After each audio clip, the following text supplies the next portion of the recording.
नमस्कार बच्चों।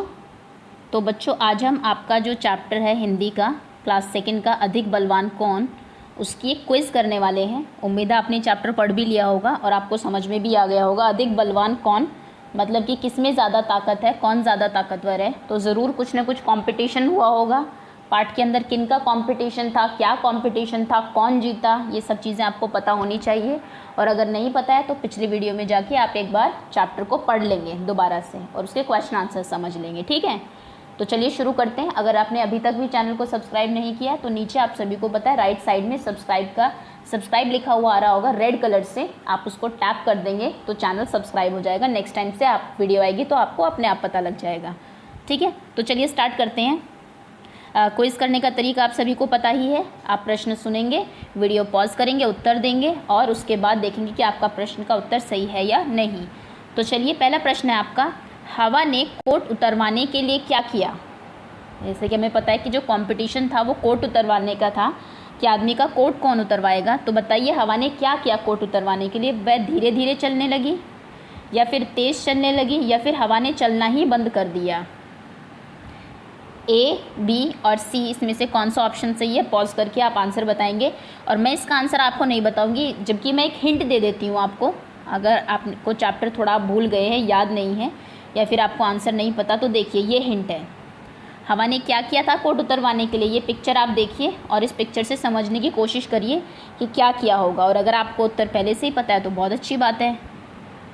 चलिए अगले प्रश्न पे आते हैं। अगला प्रश्न है हमारा, अंत में किसकी जीत हुई। जब ये कंपटीशन ख़त्म हो गया और दोनों जो हमारे कॉम्पिटिटर्स थे हवा और सूरज, दोनों ने अपनी ताकत दिखाई कि कौन ज़्यादा ताकतवर है। तो बताइए आखिरी में कौन जीता, कौन सफल रहा आदमी का कोट उतरवाने में। आपके ऑप्शन हैं सूरज या फिर हवा या फिर कोई फैसला नहीं हुआ।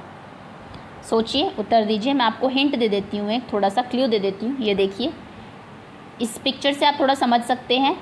दो आपको पिक्चर्स दी हुई है अलग अलग। यहाँ पे हवा है जो कोशिश कर रही है, यहाँ पे सूरज है जो कोशिश कर रहा है।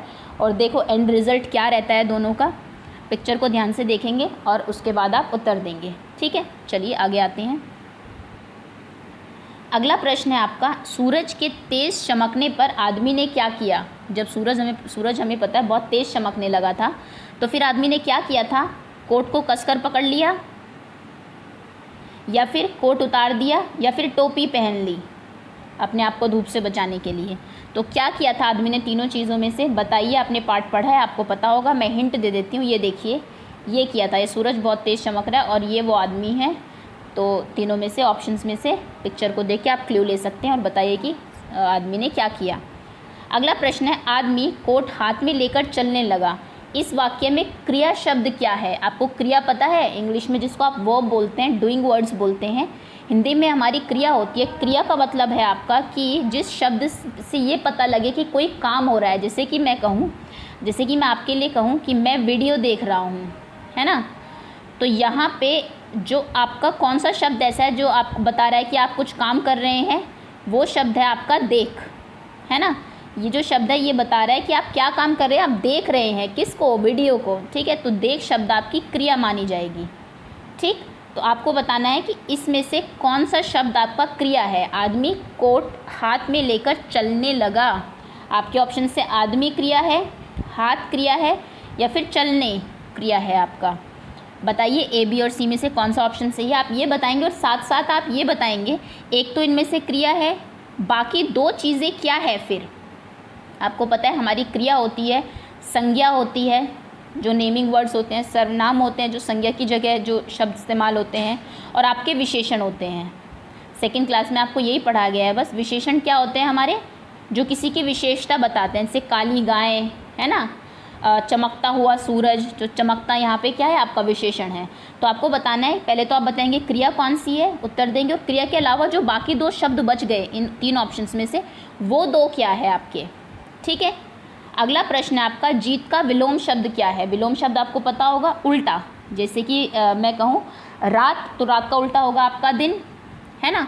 तो आपको बताना है कि जीत, अगर एक आदमी जीता है तो दूसरा क्या होगा, उसका उल्टा क्या होगा। आपके ऑप्शन है विजय, संग्राम या फिर पराजय। तीनों ही काफ़ी डिफ़िकल्ट वर्ड्स हैं।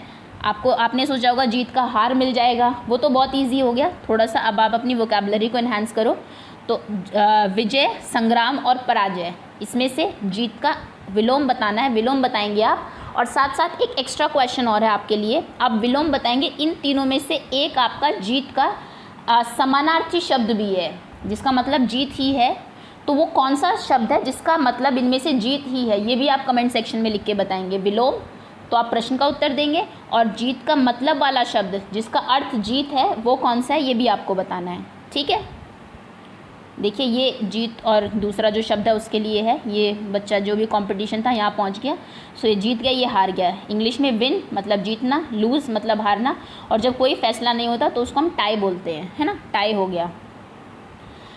किसने कहा ठीक है दिखाओ अपनी ताकत, ये किसने कहा था कि चलो ठीक है तुम कह रही हो तो तुम अपनी ताकत दिखाओ पहले, ऐसा किसने कहा? हवा ने कहा, या फिर आदमी ने कहा, या फिर सूरज ने कहा? तो अगर पार्ट आप पढ़ेंगे तो आप देखेंगे कि आदमी ने तो कुछ कहा भी या नहीं, ये आपको पता ही होगा पार्ट में, पूरे पार्ट में आदमी का कोई डायलॉग है या नहीं, तो ये देख लीजिएगा आप। उसके बाद आप बताओ कि हवा ने या फिर सूरज ने या फिर आदमी ने किसने कहा कि ठीक है चलो अपनी ताकत दिखाओ। ऑप्शन देखो यहाँ पे मैं दिखा देती हूँ आपको, किसने कहा अपनी ताकत दिखाओ, और फिर उसने अपनी ताकत दिखाई होगी, तो देखो यहाँ कौन अपनी ताकत दिखा रहा है, और फिर जो ताकत दिखा रहा है उसने तो नहीं कहा होगा, दूसरा जो कैरेक्टर है उसने कहा होगा। तो बताइए किसने कहा कि दिखाओ अपनी ताकत, पिक्चर को देख के हिंट ले लीजिए और फिर आंसर देंगे आप। अगला प्रश्न है आपका, निम्नलिखित में से क्या एक प्राकृतिक संसाधन है? देखिए संसाधन हमारे दो तरीके के होते हैं, एक होते हैं प्राकृतिक, दूसरे होते हैं मानव निर्मित। मानव निर्मित यानी कि जो आदमी बनाता है, जैसे आप मोबाइल, जिस मोबाइल पे आप काम कर रहे हैं ये नेचर ने तो नहीं बनाया है ना, इसके पेड़ तो नहीं होते, ये क्या करता है कोई आदमी बनाते हैं ना, इनको अलग अलग कंपनीज़ हैं जो कि मोबाइल बनाती हैं आपकी। तो आपको बताना है कि इनमें से कौन सी ऐसी चीज़ है जो प्राकृतिक है, जो आदमी नहीं बनाते, मानव निर्मित नहीं है। ओके, आपके ऑप्शन से अखबार प्राकृतिक है, नेचर ने दिया है हमें, या फिर वृक्ष, या फिर फर्नीचर। ओके, तीनों में से बताइए प्राकृतिक संसाधन और कौन कौन से होते हैं। प्राकृतिक संसाधन को हम लोग इंग्लिश में नेचुरल रिसोर्सेज बोलते हैं। नेचुरल रिसोर्सेज ये हमें नेचर ने दिए हैं, भगवान ने दिए हैं, गॉड ने दिए हैं यूज़ करने के लिए, और इनको बड़ी ही जुडिशियली आपको यूज़ करना है, क्योंकि ये ना तो आप इनको बना सकते हैं, आदमी ना इनको बना सकता है ना इनको ख़त्म कर सकता है, लेकिन बहुत अगर ये एक बार ख़त्म हो गए तो ये इनको बनने में कई हज़ार साल लग जाते हैं, इसलिए बहुत ध्यान से इस्तेमाल करना है इनको। देखिए कौन कौन से हमारे प्राकृतिक संसाधन है। सूरज है एक, तो सन है ना, आप नष्ट नहीं कर सकते सन को, नहीं आप बना सकते हैं दूसरा सूरज। फॉरेस्ट्स हैं हमारे जो कि कम ज़रूर हो रहे हैं आजकल और बड़ा ही चिंता का विषय है। अगला है रॉक्स, हमारे जो पत्थर होते हैं। मिनरल्स जो हैं हमारे, एनिमल्स हमारे जो हैं वो भी प्राकृतिक संसाधन है। एयर, हवा हम ख़त्म नहीं कर सकते, लेकिन हम लोग उसको पोल्यूट ज़रूर कर रहे हैं, गंदी ज़रूर कर रहे हैं। नेक्स्ट है ऑयल, नेक्स्ट इज़ वाटर, और नेक्स्ट इज़ ट्रीज़ जो है हमारे, सॉइल, सॉरी ट्रीज़ यहाँ हो चुके हैं। ठीक है, ये हमारे कुछ नेचुरल रिसोर्सेज के मैंने उसके अलावा आपको एग्जांपल दिए, इनमें से आपको बताना है कि कौन से आपके प्राकृतिक संसाधन हैं। अगला प्रश्न है शुद्ध वर्तनी चुने, आपको बताना है इनमें से नमस्कार की कौन सी स्पेलिंग सही है। नमस्कार या फिर ये नमस्कार या फिर ये नमस्कार, बताइए।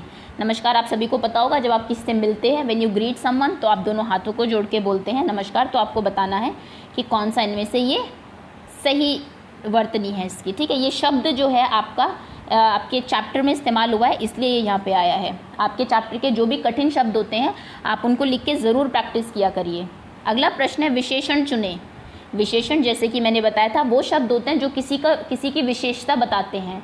जैसे कि मान लो मैंने कहा कि काली गाय घास खा रही है, तो इसमें क्या शब्द है, काली जो है वो बता रहा है कि गाय कैसी है, उसका रंग बता रहा है, तो काली शब्द आपका विशेषण होगा, है ना। फूल बहुत सुंदर है, तो फूल कैसे हैं, सुंदर, तो सुंदर शब्द विशेषण है। आपको यहाँ बताना है कि हवा ज़ोर से चल रही है। ठीक, इसमें से कौन सा शब्द है ऐसा जो कि विशेषण है, जो हवा के बारे में बता रहा है कि हवा कैसे चल रही है। ओह, तो आपके ऑप्शन है हवा ज़ोर से चलने लगी या फिर ज़ोर, कौन सा आपका सही विशेषण है ये आप बताएंगे। ठीक, अगला प्रश्न है, आखिरी प्रश्न आपका, हवा का पर्यायवाची शब्द चुनिए। पर्यायवाची शब्द होते हैं वो शब्द जिनका मतलब वही होता है। जैसे कि अगर मैं कहूँ आपको जल या फिर पानी, तो एक ही बात है ना, दोनों का मतलब सेम ही है, यानी कि ये एक दूसरे के पर्यायवाची शब्द है। तो आपको बताना है कि इनमें से हवा का पर्यायवाची शब्द कौन सा है। आपके ऑप्शन है नीर, पवन या फिर अंबर। हवा आप सभी को पता है, तो हवा को और आप क्या कह सकते हैं। और इसके अलावा आपको एक काम और करना है, इनमें से एक तो आपका हवा का पर्यायवाची हो जाएगा, बाकी दो किसके पर्यायवाची है, जो दो बच गए वो किसके पर्यायवाची है वो भी आप यहाँ लिखेंगे। ठीक है, समझ आ गया सभी को। तो ये आपकी क्विज थी। होपफुली आपके काफ़ी सारे आंसर्स आपको आते होंगे और आपको पार्ट अच्छे से याद होगा। चलिए, धन्यवाद।